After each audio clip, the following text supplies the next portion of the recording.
নমস্কার বন্ধু, আমি মলয় মুখোপাধ্যায়, সাধারণ সম্পাদক, confederation of state government employees.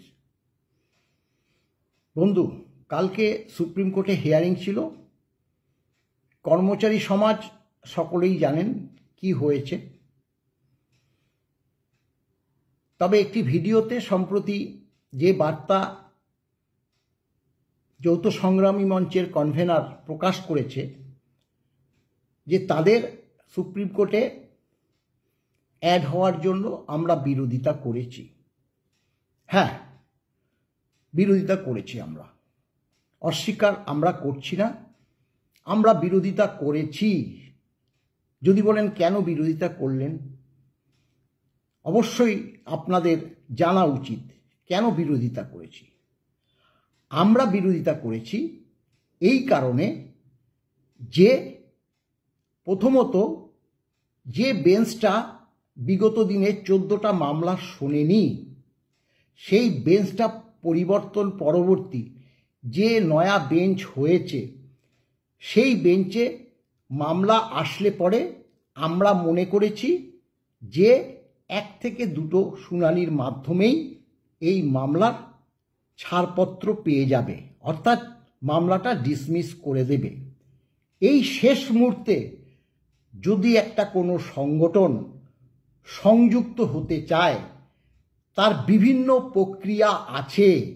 কারণ আমরা যে মামলা চালিয়ে এসছি 2016 সাল থেকে গতকাল পর্যন্ত, তাতে যে এফিডেভিট সাবমিট করতে হয়, সেই এফিডেভিটটা যে একদম সত্যতা বহন করে রাখতে হয়, সেটা আমরা কিন্তু এই যে যৌথ সংগ্রামী মঞ্চের কনভেনার তাকে দেখতে পাইনি। না, আমরা তার জন্য ছানবিন করিনি, কিন্তু আমাদের কাছে এক সময়ে ওই যৌথ সংগ্রামী মঞ্চে ছিল একজন ব্যক্তি, তিনি চিঠি দিয়েছেন যে মলয়বাবু, আপনি এই ডিএ মামলাতে আছেন, এই যে ভাস্কর ঘোষ আমার অ্যাড্রেস চুরি করে সুপ্রিম কোর্টে পিটিশন দাখিল করেছে, আমি এর বিরোধিতা করেছি,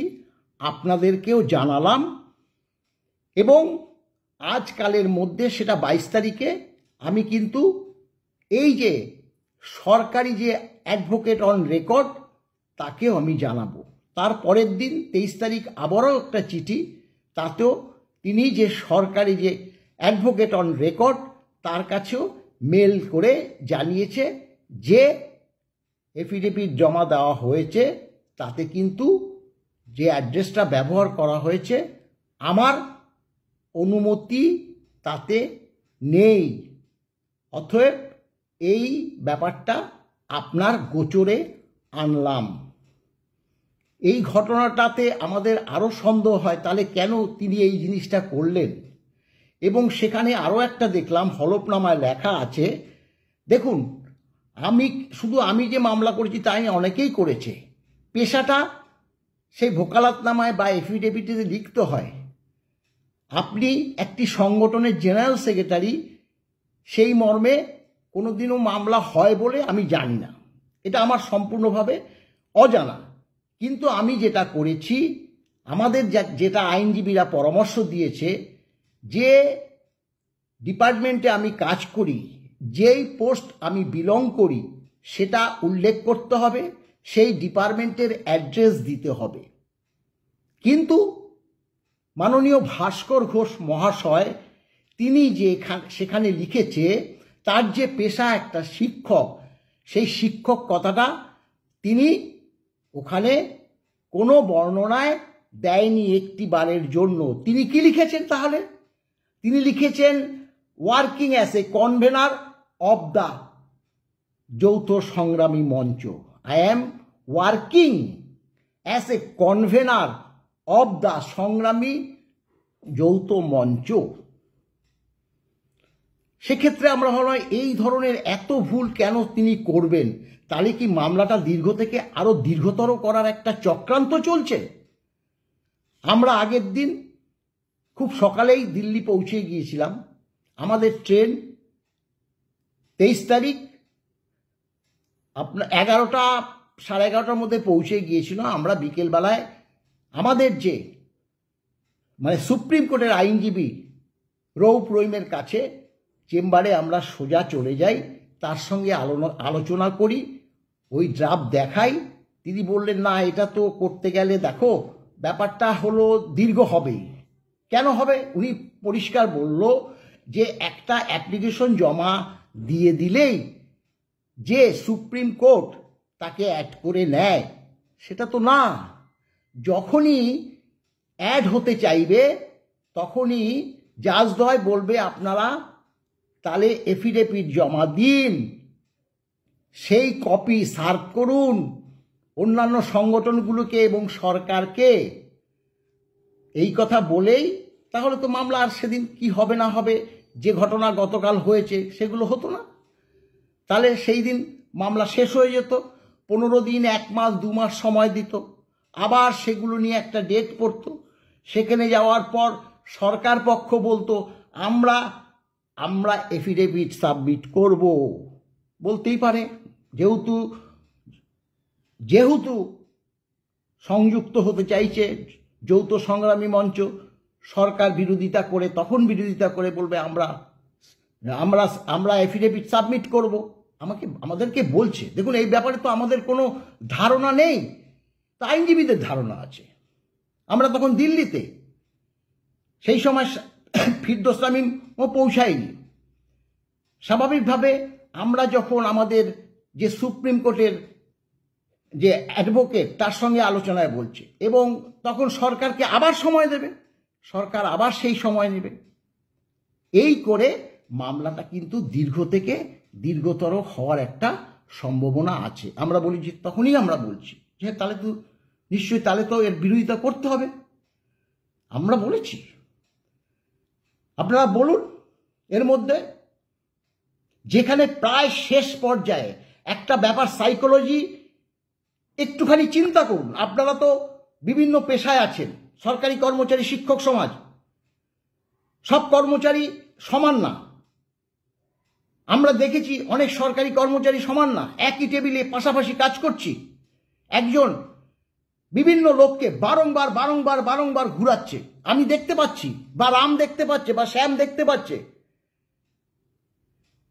যে তিনি মানুষকে হ্যারাস করছে, কিন্তু তার তো কিছু করণীয়। তাই সে তো সহকর্মী, তাকে তো বাজে কথা বলতে পারছে না ওই লোকটার সামনে, যাকে বারবার মানে হ্যারাস করে সরিয়ে দিচ্ছে, তাড়িয়ে দিচ্ছে।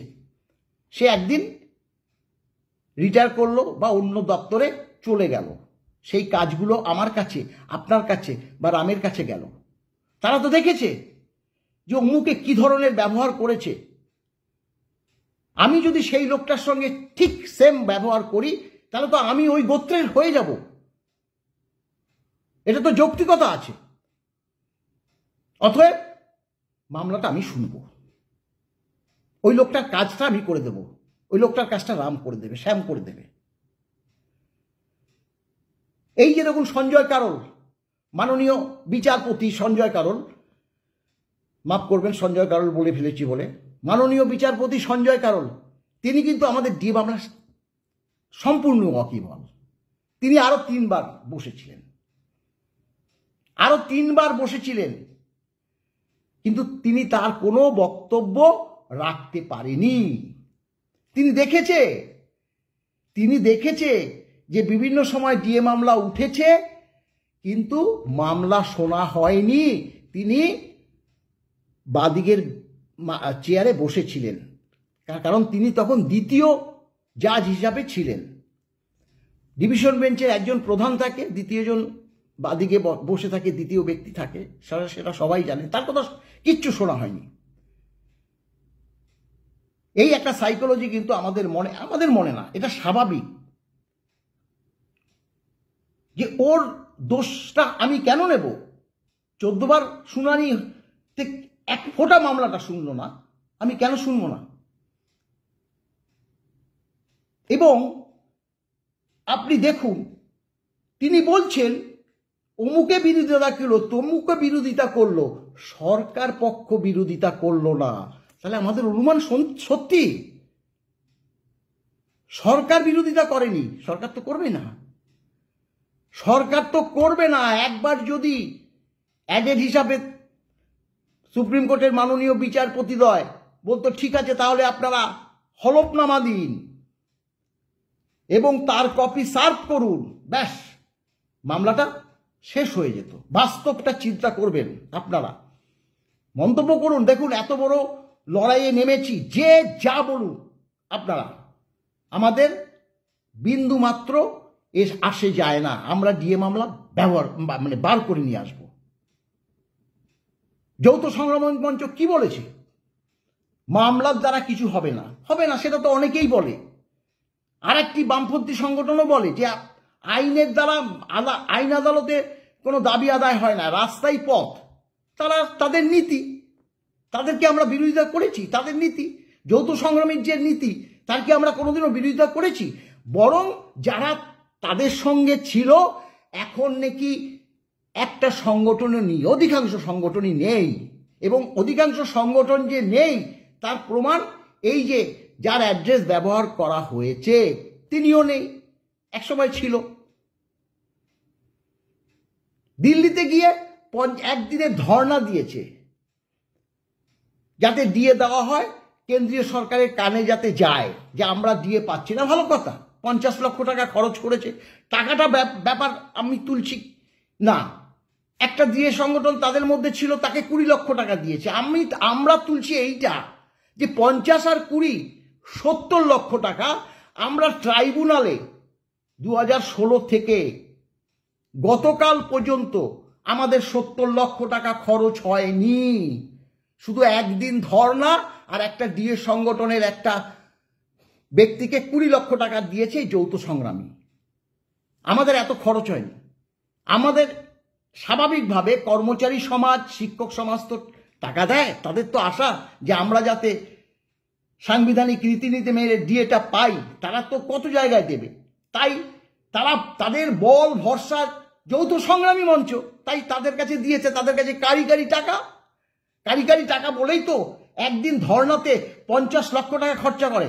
এগুলো ডকুমেন্টস আছে, আমি যেগুলো সত্যনিষ্ঠা বস্তুনিষ্ঠা অনুসারে আমি কথা বলি, যা যা কথা বলবো আমাদের কাছে তার ডকুমেন্টস আছে।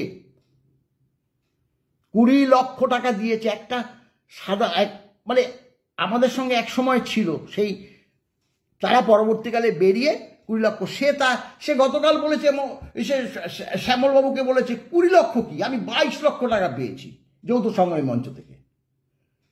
ভাবুন।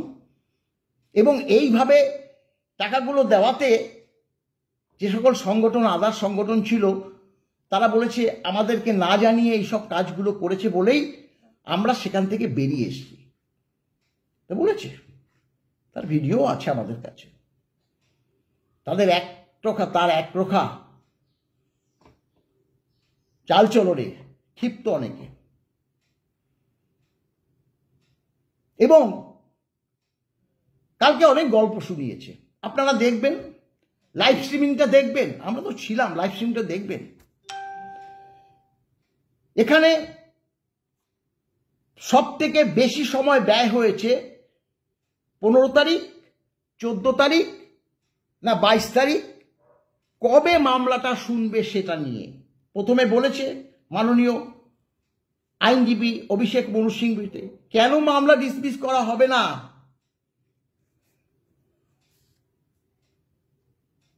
কেন আপনাদের মামলা ডিসমিস করা হবে না সেইটা বলুন।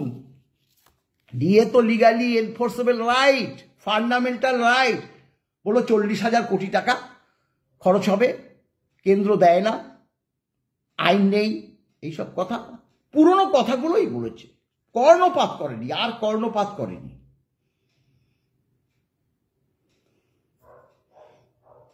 এবং যখন বলেছে যে ওই সংগঠনটা যে আমরা ডিএ মামলায় সংযুক্ত হতে চাই, বিচারকদ্বয় বলেছে, বিচারকদ্বয়ের মধ্যে মাননীয় বিচারপতি সঞ্জয় কারোলি বলেছে নো ইনক্লুসিভ, কোনো ইনক্লুসিভ হবে না। লাইভ স্ট্রিমিংয়ে আছে, আমি যে বলছি তা না। আপনাদের কিছু বলা থাকলে সেদিন এসে বলবেন। মানে সংযুক্ত ডিএ মামলায় হতে পারবে না, সেইটা কিন্তু ওই যে লাইভ স্ট্রিমে আছে। এবং তিনি একবার যখন বলে দিয়েছেন, তারা চেষ্টা করতে পারে, নিশ্চয়ই পারে, সেটা তো আমাদের কিছু বলার নেই, আবার যুক্ত হতে বলতে পারে। কিন্তু এর মধ্যে কিন্তু আছে, আমি যেই কথাগুলো বললাম তার মধ্যে কিন্তু আছে। কেন সরকার জানার পরেও, প্রথমেই তো বিরোধিতা করা উচিত ছিল, বিরোধিতা করেনি সরকার, আমরা বিরোধিতা করেছি। ডিএ মামলাটা আরো দীর্ঘ থেকে দীর্ঘতর হওয়ার সম্ভাবনার কারণেই আমরা বিরোধিতা করেছি। আগামী বিকাশবাবুর 10 তারিখের পরে একটা কথা বলেছে। দেখুন, আমরা যখনই ডেটটা পড়েছে বিকাশবাবুর কাছে, আমরা কনফারেন্সে গিয়েছি, বিকাশবাবু পরিষ্কার বলেছে, দেখো লাস্টে একদম আছে, মামলাটা যদি শোনে তাহলে কিন্তু আর একটা ডেট দেবে। একদম শেষ মামলা হিসাবে ডিএ মামলা বিচার হবে না। অতএব একদম ফিক্সড মামলা করবে আমার ধারণা। আমি এবার এখান থেকে অনলাইনে বলবো এবং পরবর্তীকালে যখন মামলা ফিক্সড হবে সেই দিন আমি সশরীরে হাজিরা হব, এইটুক আমরা বললাম। এবং আমি আমাদের যে সুপ্রিম কোর্টের যে আইনজীবী তার সঙ্গে আমি পরামর্শ করে নেব কি বলতে হয় কি বলতে হবে না। আমাদের কালকে সুপ্রিম কোর্টের আইনজীবী অনেক বক্তব্যই বলেছেন, সিনিয়র আইনজীবী হয়ে গেছেন। তখন আমরা বলেছি তাহলে তখন আমাদের একটা চিন্তা, দেখুন সত্যি কথা বলতে কি, একটা মামলা হয়ে যাওয়ার পর 7 দিন 10 দিন পরে যদি আর একটা মামলা হয় সুপ্রিম কোর্টের মতো জায়গায়, সব কর্মচারী সমাজ বলছে আবার এত কেন 10 তারিখ, বিকাশবাবু কেন 10 তারিখে বললো পরে দেওয়ার কথা। বিকাশবাবুর একটা ব্যক্তিগত কাজ আছে, আমার মনে হয় যে সেশন আছে বলেই তিনি কবে পরে সেটার ব্যাপার বা ব্যক্তিগত আছে কিনা সেটা তো আর আমি জিজ্ঞাসা করি না, জিজ্ঞাসা করাটা উচিত নয়। তবে আমরা বলেছি যে দাদা এই ব্যাপার অন্তত 10-12 দিন আমাদের একটু সময় চাই, কারণ আমরা তো আবার কর্মচারী সমাজের কাছে হাত পেতে আমাদের টাকাটা জোগাড় করতে হবে, একটা খরচ। তাই আপনি যদি কালকে ডেটটা বলে তাহলে আপনি একটু কয়েকটা দিন সময় চেয়ে আপনি ডেটটা ফিক্সড করবেন, এই কথাটা আমরাও বলেছি। শুধু যে বিকাশবাবুর দোষ তা না, আমরাও বিকাশবাবুকে বলেছি যে আমাদের যাতে একটুখানি আমাদের কাছে টাকার যে সংস্থান আমাদের করার সময়টুকু আমরা চাই। এটা আজকে বলতে হচ্ছে বহু খরচ, আমরা ধরুন একদিনে 50 লক্ষ টাকা খরচা করতে পারি না।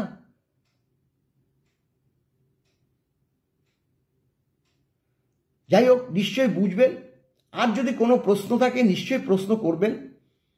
এই যা কথাগুলো বললাম প্রতিটি কিন্তু ডকুমেন্টস আমার কাছে আছে।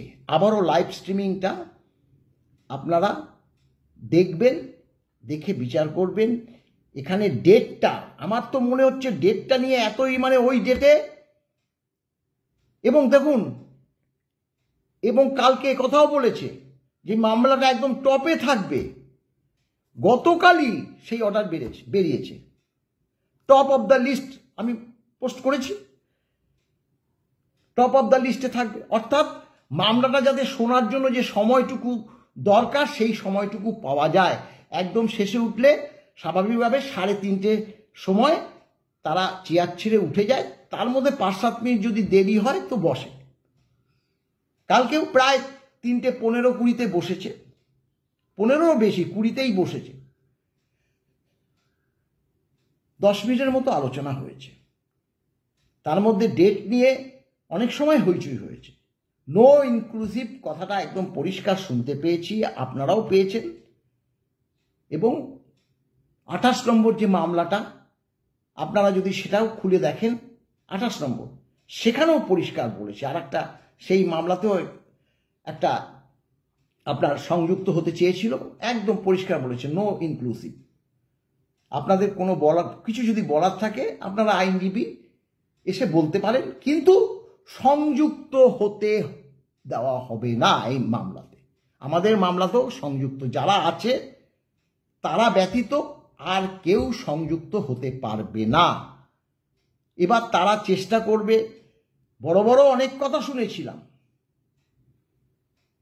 সে আমেরিকা থেকে আইনজীবী নিয়ে এসে তিনি দায়িত্ব নিয়ে সেই মামলার, তিনি মামলার ডেট এগিয়ে নিয়ে আসবেন। মামলাটা যখন 3 মাস সময়টা দিয়ে দিল, তখন তিনি সেই ইনফরমেশন আছে, আমরা অ্যাড হচ্ছি, আমরা মামলাকে এগিয়ে আনবো,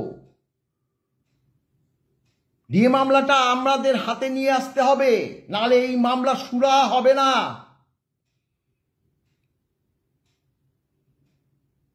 কই, আমরা কি এইসব কথা বলেছি কোনোদিনও? আপনারা শুনেছেন? আজকে বলতে হচ্ছে, দুঃখ লাগে। অনেকে বলছে আপনারা কেন তাদের সঙ্গে কথা বলছেন না। আরে আমরা যেখানে ট্রাইব্যুনাল থেকে গতকাল পর্যন্ত ডিএ নিয়ে মামলায় এতদিন ব্যয় করলাম, আমরা গিয়ে যৌথ সংগ্রামী মঞ্চের কাছে বলবো? আপনি যদি আমার জায়গায় থাকতেন বলতেন? আমাদের তো আমরা তো বারংবার কেউ বলতে পারবে না টাকা দাও টাকা দাও টাকা দাও টাকা দাও করেছি। এবার তো আমরা কর্মচারী সমাজের কাছে টাকাও চাইনি, কোনো ভিডিও করিনি, কিন্তু এক শ্রেণীর কর্মচারী শিক্ষকরা তারা বারংবার দিচ্ছে, অনেকে না দিয়ে বড় বড় কথা বলছে।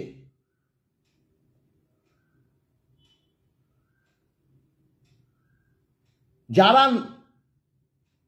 একদম কন্ট্রিবিউট করেনি তারাই কিন্তু বেশি বড় বড় কথা বলে, আর না হলে তারা ব্যাপারটা ফোন করে জানতে চায়, মলয়বাবু কি হলো ব্যাপারটা, এটা কেন আজকে বললাম।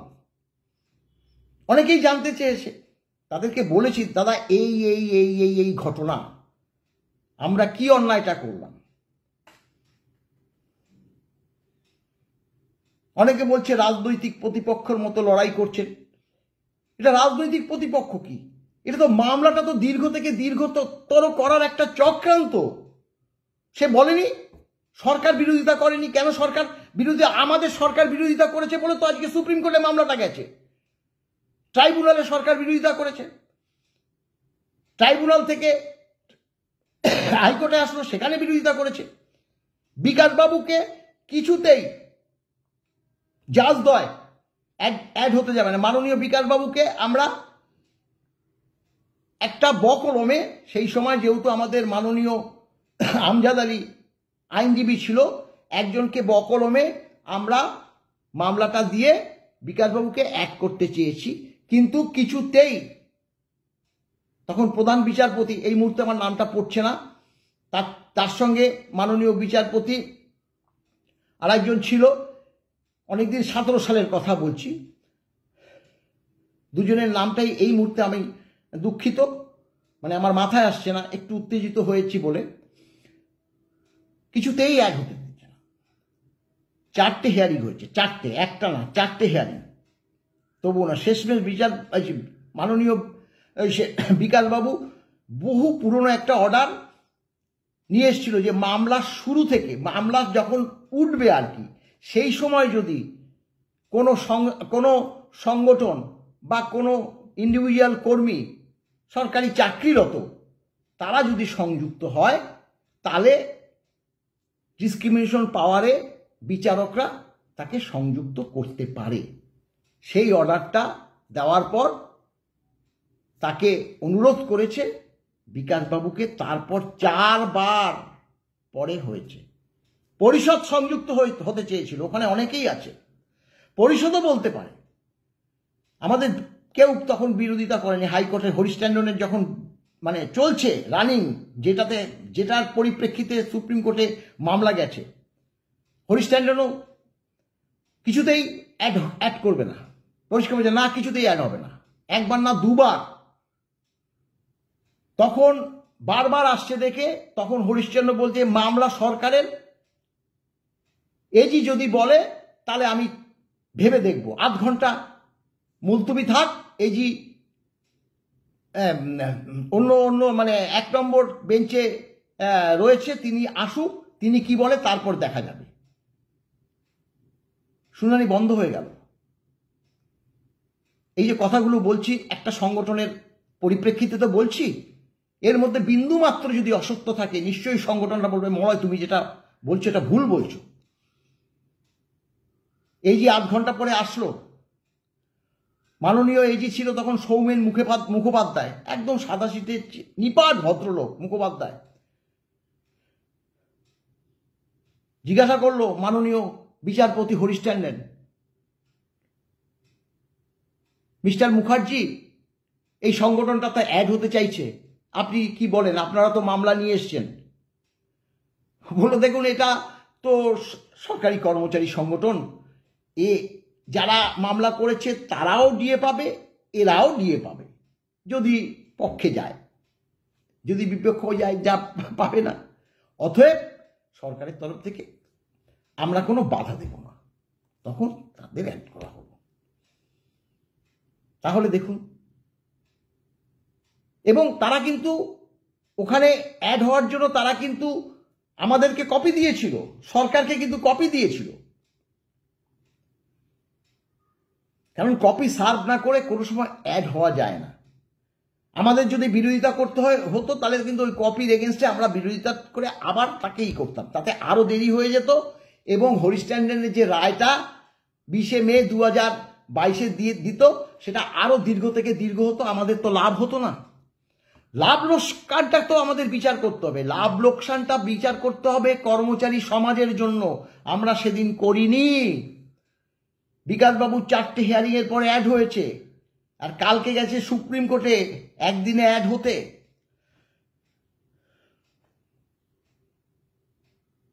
আজকে দেখুন সুপ্রিম কোর্ট কি, সেটা আমার এই এত বছর জীবনে আমি কোনোদিনও জানতামই না। 15 বার ওই সুপ্রিম কোর্টে পা রেখেছি, বহুবার আমাদের যে আইনজীবী তার সঙ্গে কনভেনশন করেছি, কনফারেন্স করেছি, অতএব অনেক কিছু জানি। তাই আপনাদের যা ইচ্ছে আপনারা লিখতে পারেন, আপনারা মনে করবেন না যে আমার প্রেসিডেন্ট লিখেছে, হ্যাঁ শিক্ষক কথাটা তিনি বললেন না কেন, এই প্রশ্নটা তো কেউ উত্তর দিল না। সে কিন্তু জানে শিক্ষক কথাটা কেন দেয়নি। দেখুন, শিক্ষক কথাটা দেয়নি, আমরা কিন্তু অনেককে প্রকাশ্যে বলিনি, অনেকে জানতে চেয়েছে যে আপনারা তো সরকারি কর্মচারী, খোদ সরকারি কর্মচারীর মামলা, এখানে আমরা কি ডিএ পাবো? আমরা তখন বলেছি যে দেখুন, হ্যাঁ খোদ সরকারি কর্মচারীদের মামলা, তাই আমাদের ট্রাইব্যুনাল থেকে হাইকোর্ট থেকে সুপ্রিম কোর্টে গেছে, কিন্তু এই মামলা রোপা 9 অনুসারে আমরা যেমন ডিএ পাই আপনারাও তো ডিএ পাই। আমাদের ডিএর অর্ডার হলে আপনাদেরও ডিএর অর্ডার হবে, কিন্তু সেক্ষেত্রে সঙ্গে সঙ্গে হয়তো হবে না। এই ব্যাপারে আমরা আমাদের যে মাননীয় আইনজীবী বিকাশ রঞ্জন ভট্টাচার্যের সঙ্গে আমরা কথা বলেছি, তিনি বলছেন যে হ্যাঁ তাদেরকে আবার যেই অর্ডারটা বেরোবে সেই অর্ডারের পরিপ্রেক্ষিতে তাদের একটা প্লে করতে হবে, তারা তো একদম সরাসরি হাইকোর্টে আসতে পারবে, হাইকোর্ট নিশ্চয়ই তাদের সেই মান্যতা দেবে, কারণ রোপা 9 অনুসারে যেহেতু তারা ডিএটা পায়। কিন্তু আমরা এই কথাও অনেকে বলেছি, দেখুন তার পেশা যদি, যে পেশা শিক্ষক যদি গিয়ে সুপ্রিম কোর্টে অ্যাড হতে চায় এবং বিচারক যদি তার পেশা দেখে শিক্ষক, তখন যদি বলে আপনারা অ্যাড হতে এসছেন, আপনারা তো শিক্ষক, আপনাদের যে সার্ভিস রুল আর সরকারি কর্মচারীদের সার্ভিস রুল, তার তো ফারাক আছে। আপনাদের তো হাইকোর্ট হয়ে তারপরে সুপ্রিম কোর্টে আসতে হবে। অতএব আপনাদের আমরা অ্যাড করব না। তখন কিন্তু সেইভাবে বলতো, যদি বিস্তারিত যদি এই মামলা নিয়ে যদি ঘাটাঘাটি হতো, যদি হলফনামা দিতে বলতো, আমাদের উত্তর দিতে বলতো, সরকারকে যদি উত্তর দিতে বলতো, তখন পিটিশনটা খারিজ শুধু হতো না, সরকারি কর্মচারীরা ডিএ পাবে, শিক্ষকরা এই মামলার পরিপ্রেক্ষিতে ডিএ পাবে না। একবার সুপ্রিম কোর্টের থেকে যদি সেই অর্ডার বেরিয়ে যায়, তাহলে কিন্তু তাদের আবার মামলা করেই আসতে হবে। সেটা কিন্তু মাথায় আছে। তার জন্য তিনি শিক্ষক কথাটা বলেনি, আবার তাকেই মামলা করতে হবে। সরকারি কর্মচারী তো আছে। তার যদি অতই দরদি হতো, যৌথ সংগ্রামী মঞ্চ থেকে ডিএর আদেশনামা বার করে আনবে সুপ্রিম কোর্ট থেকে, তাহলে একজন সরকারি কর্মচারী দিয়ে মামলাটা করাতে পারত। তাহলে তার নামটা কেন পুট হলো? কেন পুট হলো? তিনি কেন বলল যে working as a convener of the সংগ্রামী যৌথ মঞ্চ? কেন বলল না যে আমি একজন শিক্ষক? সেই কারণে তো বলেছে। এটা তো সাপ্রেস করা। আপনি আমাদের এফিডেভিটগুলো দেখবেন, বায়োগ্রাফিতে সব লেখা আছে। শুধু তাই না, আমি মামলা যখন করেছি হোম পলিটিক্যালে ছিলাম। আবার সেই মামলা যখন হাইকোর্টে আসলো, তখন চলে গিয়েছিলাম আমি ওই সায়েন্স অ্যান্ড টেকনোলজি।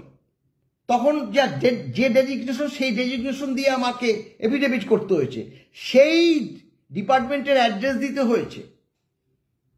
সেই ডিপার্টমেন্টেই আমার যখন হাইকোর্ট থেকে মানে সরকারি আইনজীবী যখন কোনো পেপারস পাঠাতো, আমার ওই ডিপার্টমেন্টেই পাঠাতো, সেখানে গিয়ে দিয়ে আসতো।